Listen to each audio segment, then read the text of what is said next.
Welcome to the Learning Pines YouTube. We hope this video helps. In this video, I will show how to make eggplant baba ganoush easy guide. Begin by roasting 2 medium eggplants until skins are charred and flesh is soft, then let them steam in a covered bowl. Scoop out the flesh and drain excess liquid. Combine with tahini, lemon juice, garlic, and salt in a bowl.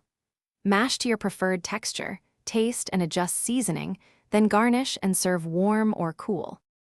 Roast eggplants until the skin is deeply blistered and the inside feels very soft to the touch, which helps develop that classic smokiness.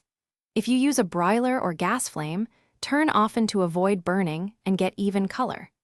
Resting the eggplant covered for 10 minutes makes the flesh easier to scoop and reduces bitterness. Drain excess liquid to prevent a watery dip and then proceed to flavor and mash.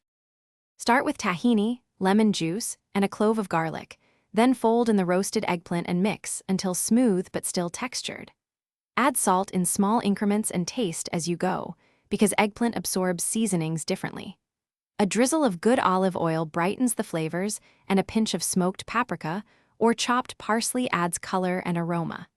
Adjust lemon and garlic to suit your preference before chilling briefly to meld flavors. Thanks for watching. Consider subscribing if we helped you.